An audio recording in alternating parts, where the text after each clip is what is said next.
So while the mainstream media is currently obsessing over China's imminent collapse for the 20th time this week, there is a massive high-stakes drama unfolding in the Himalayan heights of Ladakh that news anchors like Palki Sharma seem to have a total vantage blind spot for. It's actually hilarious if you think about it. Palki will sit there in her high-end studio. With that I know everything smirk, giving you a 360-degree perspective on a protest in the Netherlands. But when thousands of her own fellow citizens are marching in sub-zero temperatures, her vantage suddenly becomes 0 degrees. We are told by outlets like First Post that India is on the verge of becoming this invincible Akhand Bharat superpower.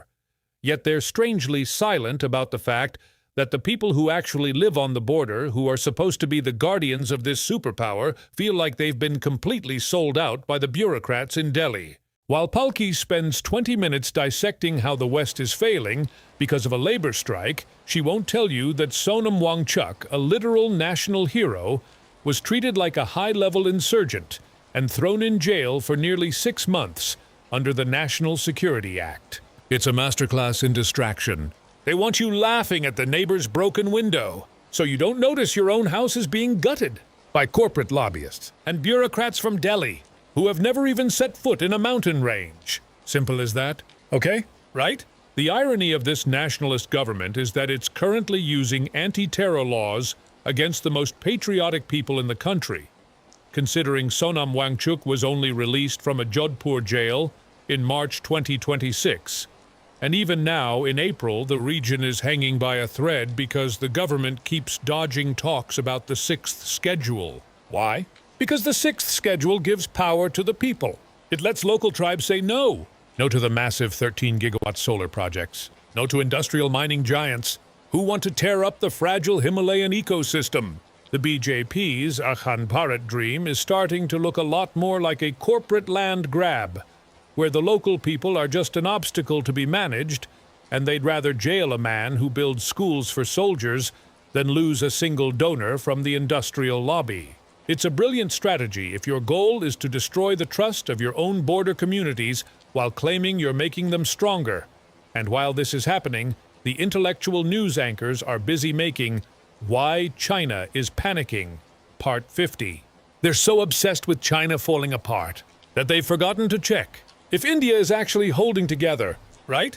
And for anyone who thinks this superpower talk is backed by actual high-tech engineering, you have to look at the Gau Satva Kavach, which isn't a joke, because the government's own National Cow Commission held a formal press conference to unveil a chip made of cow dung that they claimed could block radiation from mobile phones. Chairman Vallabhbhai Kathiria literally held it up to the cameras. He claimed it was scientifically proven. He told us it was the future of mobile safety. While the rest of the world is racing for quantum computing and 3-nanometer semiconductors, our officials are selling radiation-blocking dung. It's the ultimate Make in India flex, selling cow dung science to the population, while actual tech infrastructure is lagging behind.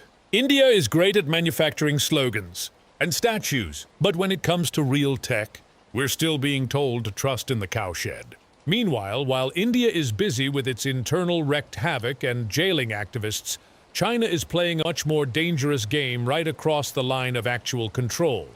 Because while our news channels are making China is falling, Part 30 Beijing is busy finishing high-speed rail and 5G networks in over 600 permanent defense villages in Tibet. They are showing the locals that life is better under their flag. And China doesn't even need to take Ladakh by force if the people on the Indian side start feeling like their own government treats them as second-class citizens. There are already reports and widespread allegations that the government is trying to change the domicile laws in Kashmir and Ladakh to move in outsiders potentially from other states to dilute the local voice and change the voting patterns. You can't build a greater India by displacing the people who have defended it for generations. Instead of uniting the country, this forced integration is actually separating it. Simple as that. Okay?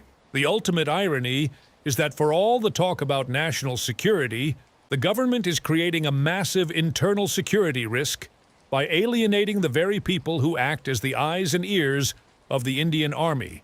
Because if the herders who know every inch of those mountains feel betrayed, The Vantage news cycle won't tell you this because their job is to keep the superpower mirage alive until the very last second while they want you distracted by slogans about Akhand Bharat while the actual territory and the actual trust of the people are slipping away.